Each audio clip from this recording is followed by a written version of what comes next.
Artificial intelligence will dominate the world, and that's a fact. But the real question is not if it's going to happen.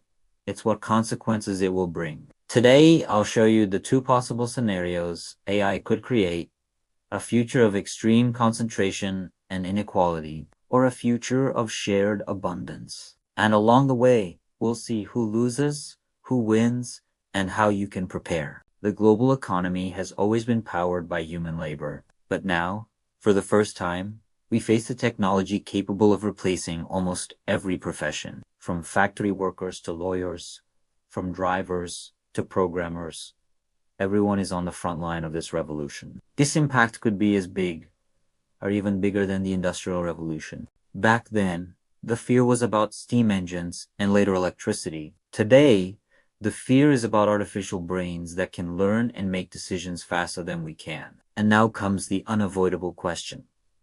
If AI does almost all the work, who will get the income? Scenario 1: concentration. The owners of the technology, big corporations, and governments capture almost all the value. This could lead to historic levels of inequality, where a few control nearly everything. Scenario 2 is redistribution. Some economists already discuss models of universal basic income, where part of the profit from automation is shared among everyone, ensuring a decent life even without traditional work. And, well, knowing humans, you can probably guess which scenario seems more likely, right? That's the dilemma. Will AI create a world of abundance for all, or will it deepen the social divide? So, who are the first to lose jobs? Take fast food attendants.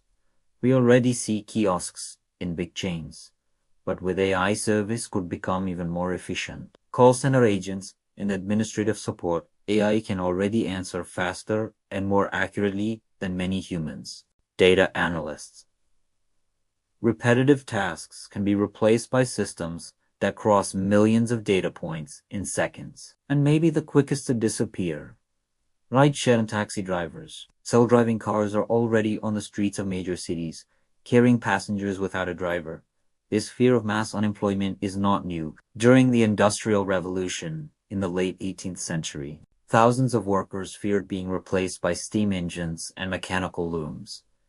Many even destroyed machines in protest. But, over time, the economy adjusted, new industries were born, and millions of new jobs appeared. The question is, will it be the same now? Or is AI so different that there won't be enough room for everyone? Here's what I think. AI will definitely dominate the world of work, but some fields will still need people behind the scenes. But don't panic. It's not all bad news. Every major revolution also creates new opportunities. If AI takes over certain jobs, those who learn to work with AI will thrive. The professionals who master how to command, train, and adapt these tools will always be ahead. And beyond that, entire new industries will be born, from fresh entertainment sectors to careers in AI, ethics, and regulation. So if you prepare now, you can be among those who actually prosper in this new world. For example, Arts AI can generate any artwork, but the creative spark still belongs to the artist. Lawyers, bureaucracy, legal interpretation, and courtroom presence still leave room for humans. Musicians, sure, AI can compose, but it's hard to replace legends like Beethoven, Whitney Houston, Eminem, Guns N' Roses, or if you're younger, Travis Scott, and more. Professions that deal with sensitivity and human emotion will likely survive social workers, judges, athletes, fighters. Although, let's be honest, a robot fight would be incredible. The idea is simple. Jobs based on creativity, sensitivity, and emotion are still far from being completely replaced. In the end, AI is inevitable. What's not inevitable are the choices we make with it. We can allow a few to dominate everything, or we can use this technology to improve life for all. The real question is, which side of history will you be on? If you enjoyed this video, give it a like, subscribe, and turn on notifications. And seriously, drop that like because it helps the channel a lot.